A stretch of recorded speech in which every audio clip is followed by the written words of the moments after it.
Yang terhormat Bapak-Bapak, Ibu-Ibu, salam Pancasila. Bapak-bapak, Ibu-Ibu yang melihat video saya ini, tolong jangan lupa subscribe, like, dan di-share. Sifatnya gratis. Pada hari Sabtu tanggal 2 April tahun 2022 ini, saya akan mengomentari kata Panglima TNI Andika Perkasa, anak PKI dapat menjadi prajurit TNI. Kata Panglima TNI Andika Perkasa menyatakan anak PKI bisa diterima menjadi prajurit TNI karena dasar hukumnya juga di dalam ketentuan dari Partai MPR tahun 65 menyatakan hanya PKI-nya dilarang, tetapi kalau masalah anaknya tidak ada diatur di dalamnya.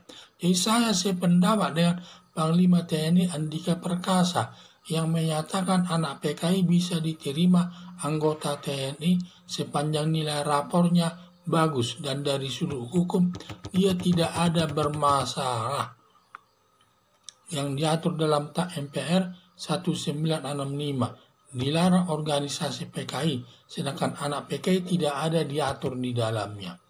Dilihat dari asas hukum pidana bahwa agama maupun agama Kristen dan agama Islam bahwa anak PKI dapat diterima anggota TNI dengan alasan asas hukum pidana, yaitu siapa yang berbuat dialah yang dihukum, sedangkan bapaknya yang salah tidak bisa ditimpakan kepada anaknya. Jadi yang dihukum hanya para pelaku PKI yang melakukan pembunuhan di tahun 1965, sedangkan anaknya yang sudah dewasa saat ini tidak boleh disalahkan. Alasan agama Kristen, siapa yang melakukan perbuatan dosa hanya dia yang bertanggung jawab kepada Tuhan yang Maha Kuasa. Tidak bisa dibebankan kepada orang lain maupun kepada orang tuanya. Kalau bapak yang melakukan tidak boleh disalahkan kepada anaknya, saudaranya dan sebagainya. Hanya dia yang menanggung dosanya itu sendiri yang melakukan itu. Agama Islam saya pernah mendengar menyatakan Rizik Syihab bahwa dosa orang tua tidak boleh diwariskan kepada turunannya. Jadi berdasarkan 3 hal tersebut, demikian juga anak pembunuh dan anak koruptor tidak boleh disalahkan kepada anaknya. Dan perbuatan koruptor yang dilakukan orang tuanya ditanggung orang tuanya sendiri dan tidak boleh ditimpakan kepada anaknya. Maka baik dia anak pembunuh, anak koruptor, kalau kelakuannya baik, rapornya baik, bisa menjadi anggota TNI dan tidak boleh dia disalahkan atas dosa-dosa atau perbuatan daripada orang tuanya tersebut. Berdasarkan alasan hukum agama Kristen dan agama Islam, maka anak PKI dapat diterima anggota militer. Pernyataan Panglima TNI Andika Perkasa sudah benar. Harapan saya Panglima TNI Andika Perkasa tidak ragu menerima anak PKI menjadi anggota militer.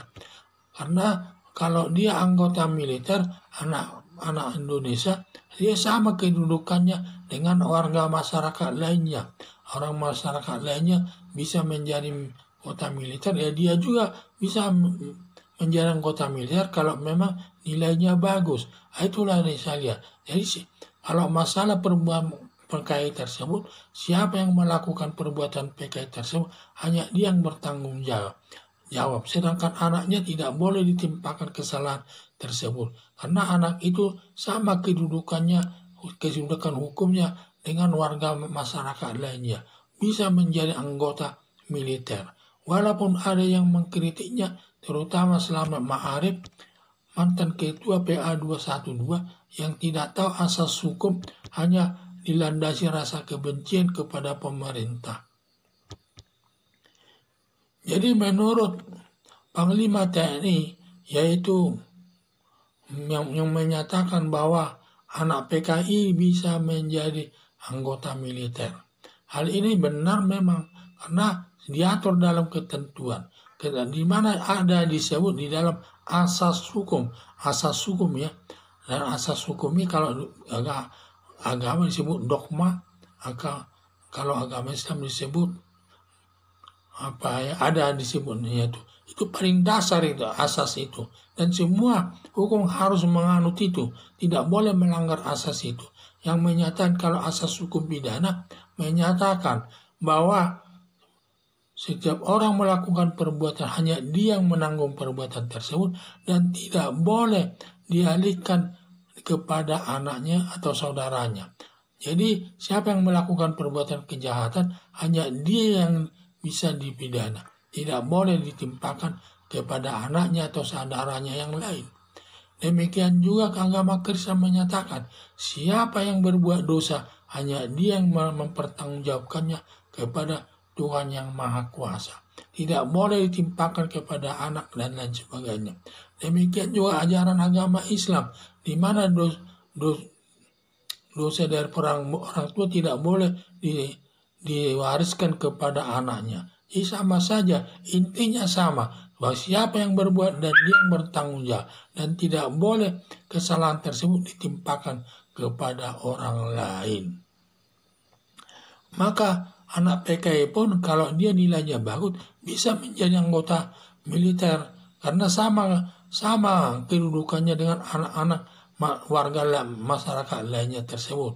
Kedudukannya sama, tidak boleh dibeda-bedakan. Itulah kita bernegara. Jadi harapan saya, Panglima TNI Andika Perkasa tidak ragu-ragu menerima anak PKI menjadi anggota militer. Walaupun ada yang mengkritiknya, terutama Selamat Ma'arif, mantan ketua PA 212 yang tidak tahu asas hukum pidana, hanya dilandasi rasa kebencian kepada pemerintah. Sekian dan terima kasih.